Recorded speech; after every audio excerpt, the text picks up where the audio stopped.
Hi guys, this is FFAN 16 and welcome to a news and update video in regards to Final Fantasy and Kingdom Hearts. We got some juicy stories to go into, so let's get started.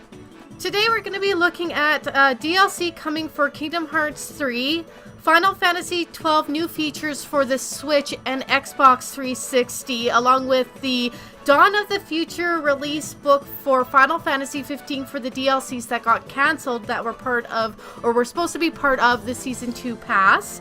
And then Dissidia Final Fantasy is coming out with a free version. I'm going to go into what that includes. So we're going to first look at the DLC for Kingdom Hearts 3. In regards to the DLC content for Kingdom Hearts 3, Nomura came out to say that there'll be both free and premium DLC.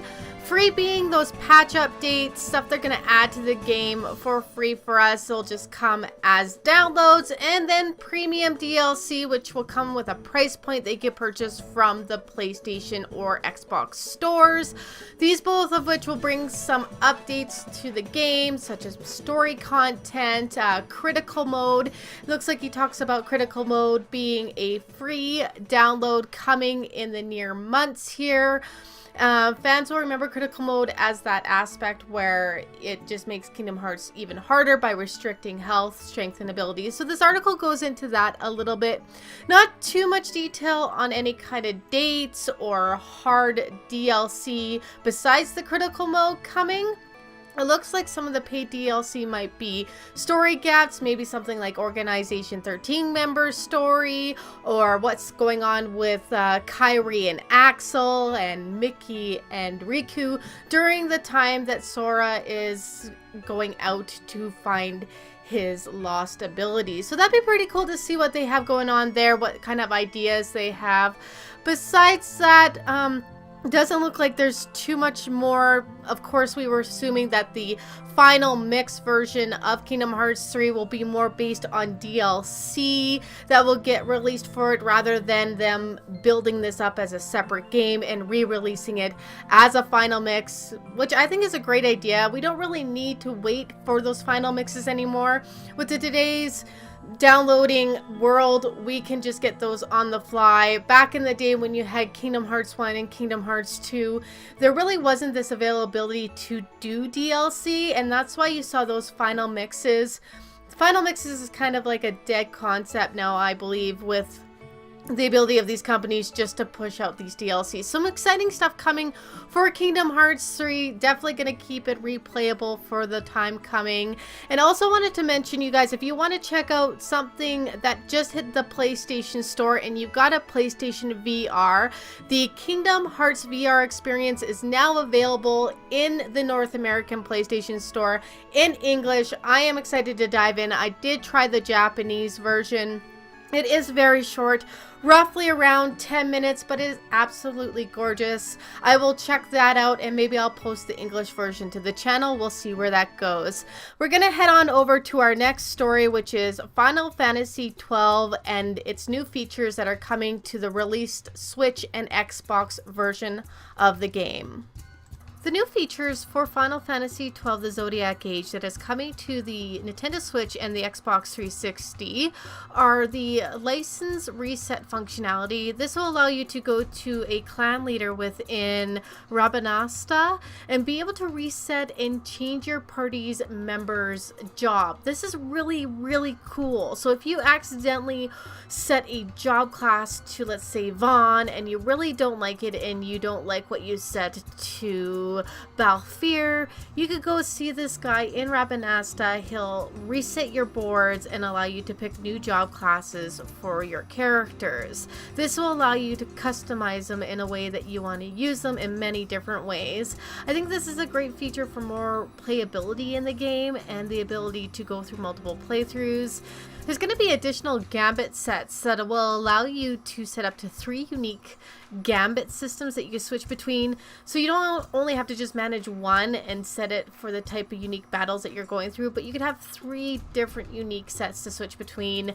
This is an interesting feature, and once I do get this on my Switch, I'd like to play around with that a little bit.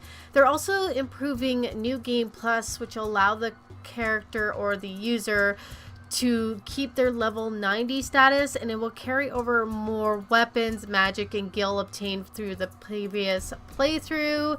I haven't done my New Game Plus yet on my PS4 version to compare to what they're saying here, but this just sounds like you'll be able to bring more stuff than you could in the original New Game Plus. Also, just specific to the Xbox One X is it will support 60 frame bits per second. This all sounds awesome. The one thing that doesn't sound too awesome is there's no talk about these advanced features that you're getting on the Switch and the Xbox coming to the PS4 or the PC. So for right now, guys, we have to go with the assumption that they're not gonna come, that these are gonna be specific to the Switch and the Xbox One X until further news comes out if they're gonna actually bundle this up as a patch update, or let's dare say DLC for this game for the other platforms. I kind of hope it does. It would be nice to have these extra features, and just because we got the game first on PS4 and PC, why shouldn't we get the same features that they have on these platforms that are getting it right now? I can understand if there's a buffer or there's a wait period between all the systems having the same features just to give a selling point for the Nintendo Switch and the Xbox One X, but yeah, I just don't know what to say to you guys. There's no news on whether it's coming to the PC or the PS4, so we'll just have to wait for that news. The last thing I also want to discuss today is the Dissidia free version. This, guys, is amazing, and I'm so happy it's coming. It's gonna bring a whole lot more people into the Dissidia universe, and I feel that way because there's no paywall, there's no need to purchase the full version of the game for people who just want to drop in, grab a character or two, have a couple battles with your buds. Now you do need PlayStation Plus membership to play online, but to play locally, if you want to play against the PC or the PlayStation 4 controlled entity, you can check out this game. It's almost like a free demo with ever-changing characters every week for you to come in and play and enjoy, and if you really like it, you could then get the full version. Now, the free one comes on PC and PS4.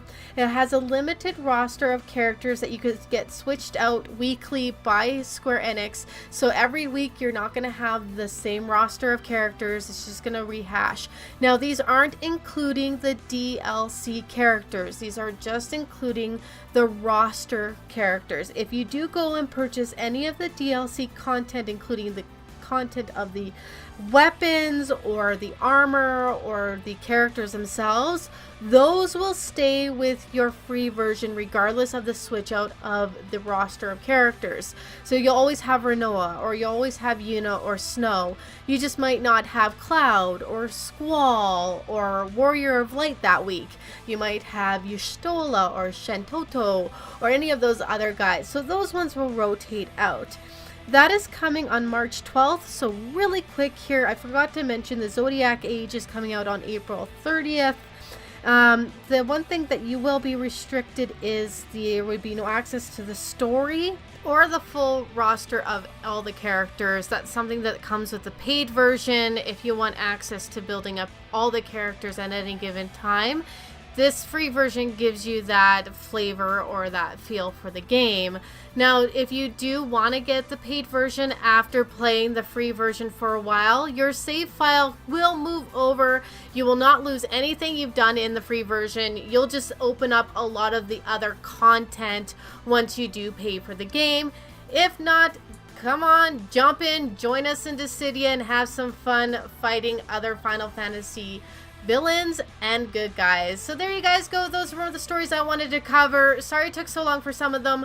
I have had the heck of a busy week or two here, but I'm glad to bring this to the channel. If you guys like what you're seeing, please leave a like below. I've left some of the sources that I've used in the comments below. Please check out those articles. They're great. They go into detail of everything I discussed today. Like, sub, leave a comment, and as always, guys, happy gaming.